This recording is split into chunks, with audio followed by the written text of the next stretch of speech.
Kemudian hukum nun mati atau tanwin yang keempat adalah ikhfa hakiki. Ada yang menyebutnya ikhfa saja boleh. Kenapa ada kata hakikinya? Untuk membedakan dengan ikhfa syafawi. Nanti hukum mim mati. Apa itu ikhfa? Ikhfa itu artinya samar atau menutupi. Ketika nun mati atau tanwin bertemu dengan salah satu huruf ikhfa, yang mana huruf ikhfa ini ada 15 huruf. Ta, tha, jim, dal, zal, zai, sin, shin, sol, do, to, wo, fa, kof, kaf. Ada 15. Hafal? Ulangi. Ta, tha, jim, dal, zai, sin, shin, sol, do, to, wo, fa, kof, kaf. Ya. Ada 15 huruf. Cara membacanya menyembunyikan huruf nun atau tanwin. Jadi tanwin dan nunnya itu disembunyikan. Sambil memperhatikan huruf setelahnya. Berarti kita harus tahu makhrajul huruf yang 15 ini. Ya otomatis semuanya kita harus tahu. Cuman kalau ingin betul dalam melafadzkan ikhfa harus tahu makhrajul huruf yang 15 huruf ini. Karena cara membacanya harus memperhatikan huruf setelahnya. Lalu menggunakan nun mati atau tanwinnya. Cara mengucapkan ikhfa ini tidak semuanya ang, ing, ung. Tapi dibagi menjadi 3. Dari segi cara membacanya. Ya, dibagi 3 dalam cara membacanya. Yang pertama ikhfa aqrab atau disebut ikhfa a'la. Apa itu aqrab? Aqrab itu artinya dekat. Dekat dengan apa? Dekat dengan nun atau tanwin. Berdekatan makhrajnya. Makhrajnya itu tidak sampai ke belakang. Masih di depan. Maka cara mengucapkan ikhfa aqrab ini yaitu ujung lidah plus belakang gigi seri atas. Nih. Ujung lidah, gigi seri atas. Ikhfa aqrab ada berapa? Ada 3. Ta, to, dan dal. Contohnya muntahun. Si lidah sudah disimpan di gigi seri atas. Ujung lidahnya sudah ditaruh di gigi seri atas. Tuh, lidahnya sudah taruh di sini. Jadi nunnya masih terdengar. Muntahun, akrab, dekat. Nun di sini kan nun. Ta agak bawahnya sedikit. Muntahun. Ketika tanwin. Qiblatan tardaha. Qiblatan. Tuh, qiblatan. Saya langsung meletakkan ujung lidah saya di gigi seri atas. Bagian dalam. Bagian luar susah. Ketika bertemu huruf to. Idza talaqtum. Tanwinnya qauman taghin. Perhatikan ujung lidahnya diletakkan di gigi seri atas yang belakang. Idza talaqtum. Ujung lidah ditaruh di gigi seri bagian atas, di belakang. Idza talaqtum yauman taghin. Ini saya menengada. Yauman taghin. Ketika bertemu dengan huruf dal. Khairun inda rabbik. Tanwinnya amalan duna dzalik. Perhatikan. Khairun inda rabbik. Ujung lidah diletakkan di gigi seri bagian atas yang belakang. Inda rabbik. Amalan duna dzalik. Amalan. Paham ya? Jadi ikhfa aqrab ini suara ikhfanya atau suara samarnya itu lebih dominan, lebih banyak porsinya daripada bunyi dengungnya. Ya. Kemudian yang kedua ikhfa ab'ad, jauh. Jauh dari apa? Jauh dari makhraj nun. Di mana makhraj nun? Di atas, di depan. Sedangkan qaf dan kaf ini di belakang di sini. Hampir ke tenggorokan. Ya. Berarti jauh dari makhraj huruf nun. Ada juga yang menyebut ikhfa ab'ad ini ikhfa adna. Nah, maksudnya ikhfa ang ing ung ini ikhfa ab'ad. Cara mengucapkan ikhfa ini tidak semuanya ang, ing, ung. Tapi dibagi menjadi 3. Nah, ikhfa yang cara bacanya ang, ing, ung adalah ikhfa ab'ad. Ada berapa huruf? Cuma 2. Qaf dan kaf. Dan ikhfa ab'ad ini suara dengungnya lebih dominan, lebih banyak porsinya daripada suara ikhfanya atau samar. Karena jauh dari makhraj nun. Cara melafadzkan bagaimana? Tadi ang, ing, ung. Bahkan huruf qaf itu agak dalam sedikit. Ketika bertemu dengan huruf kaf contohnya yang kusun, yang dengungnya lebih dominan sampai-sampai huruf nunnya itu seperti tidak terdengar. Ketika tanwinnya yauman kana, ketika bertemu dengan huruf qaf wa yanqalibu, wa yang lebih dengung karena qaf itu lebih dalam makhrajnya, maka cara mengucapkannya pun lebih dengung daripada huruf kaf. Ketika tanwinnya fathan qariba, jadi ang, ing, ung itu hanya pada ikhfa ab'ad saja. Nah, ini yang ketiga yang banyak cara melafadzkannya, yaitu ikhfa awsat. Awsat itu tengah-tengah.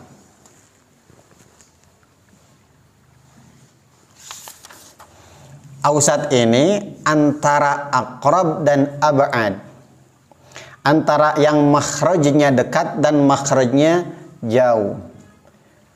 Jadi suara dengung dan suara samarnya porsinya sama-sama banyaknya. Dibagi menjadi beberapa cara baca. 1, 2, 3, 4, 5. Ada 5 cara baca. Yang pertama huruf sa, za, dan to. Cara bacanya antara gigi seri atas dan bawah seperti tergigit. Apa yang tergigit? Lidahnya. Contoh mansuro,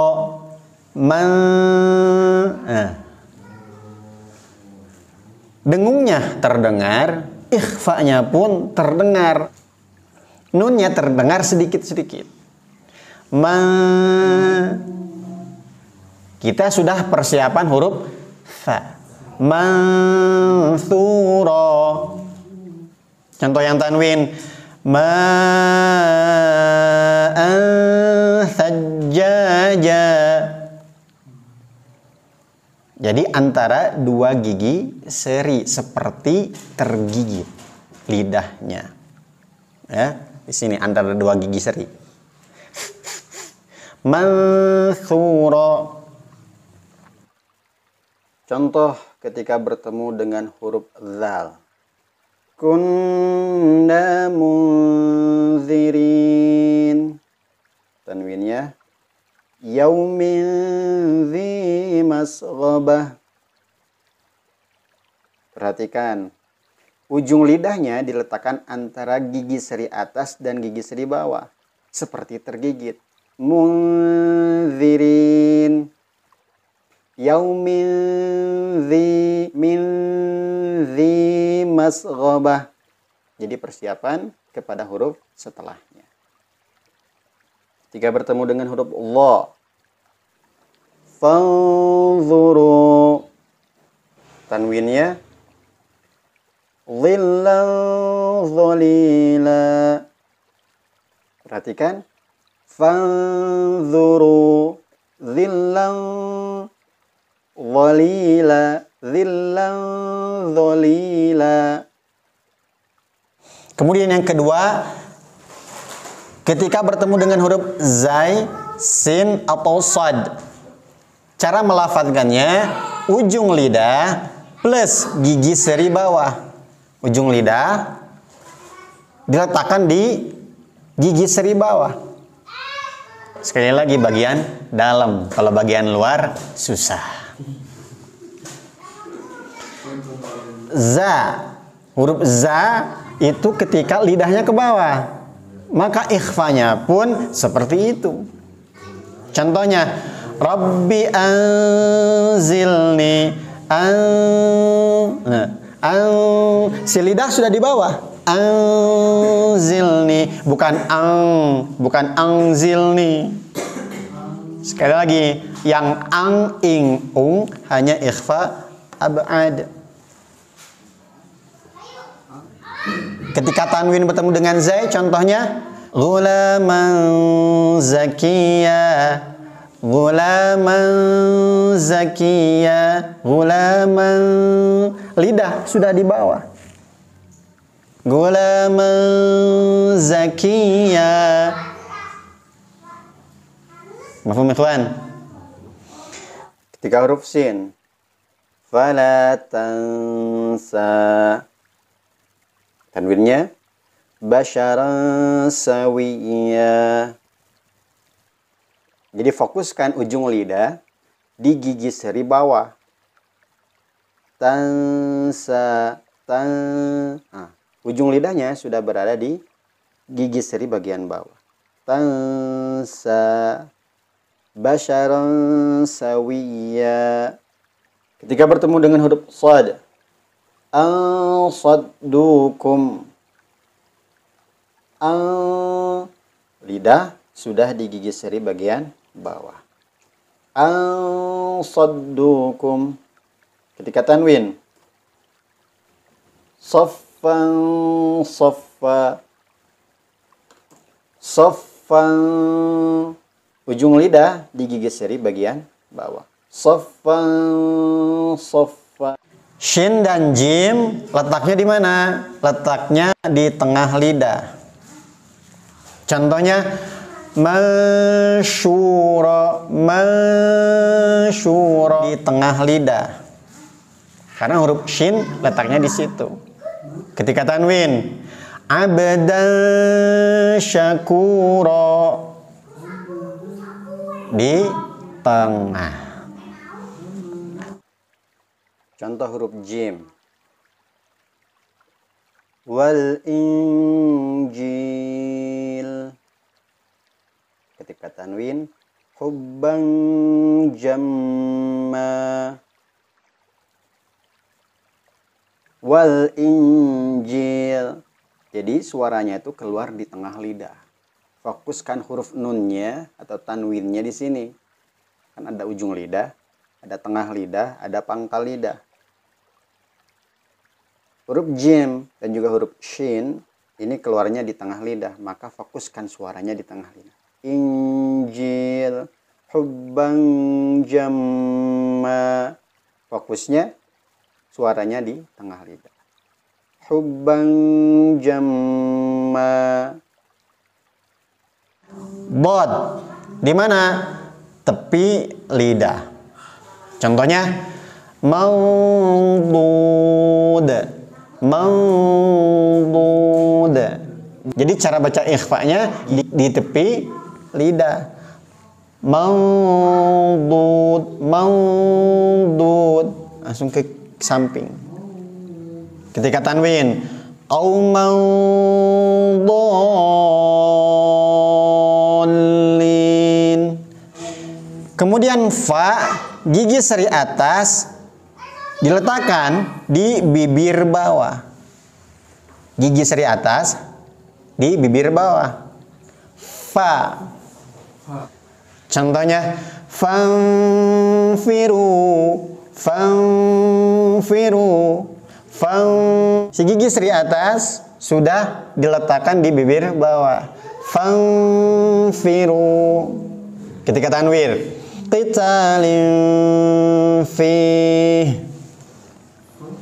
Jadi seperti itu cara melafadzkan ikhfa. Beda-beda ternyata. Tidak semuanya ang, ing, ung. Justru yang ang, ing, ung itu hanya 2 huruf. Kaf dan qaf. Selebihnya persiapan kepada huruf setelahnya. Jadi kalau kita mengerti makhrajul huruf yang 15 ini, maka cara membaca ikhfa pun insya Allah bisa. Terus bagaimana dengan orang yang membaca ang, ing, ung? Sedangkan pada umumnya orang-orang membaca ikhfa itu biasanya dilafadzkan dengan ang, ing, ung. Sebenarnya tidak ada masalah.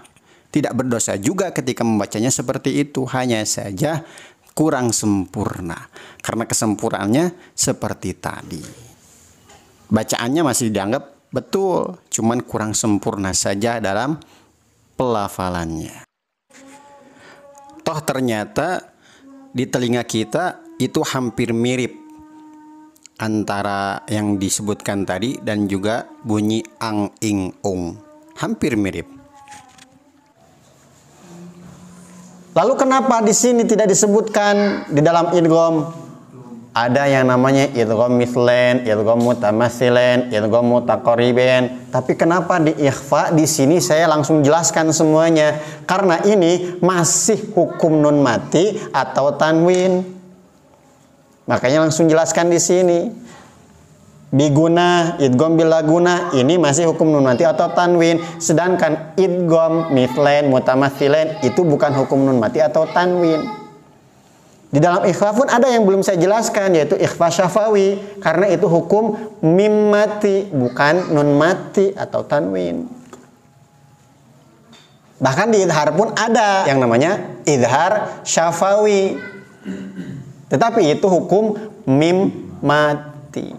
Makanya hukum mim mati atau hukum-hukum yang lainnya akan saya simpan di dalam pembahasannya. Di sini nggak saya bagi lagi. Hukum nun mati atau tanwin hanya ada 4. Idgham dibagi menjadi 2. Sedangkan ikhfa itu hanya 1. Hanya saja cara membacanya dibagi menjadi 3. Yang ang, ing, ung hanya 1, yaitu abad. Punya 2 huruf, kaf dan qaf. Mafhum ikhwan? Mudah-mudahan Allah fahamkan kita semuanya. Yang betulnya dari Allah, yang salahnya dari kekurangan saya pribadi. Wallahu a'lam bissawab. Kita tutup doa kifaratul majlis. Subhanakallahumma wa bihamdika asyhadu an la ilaha illa anta astaghfiruka wa atubu ilaik. Wassalamualaikum warahmatullahi wabarakatuh.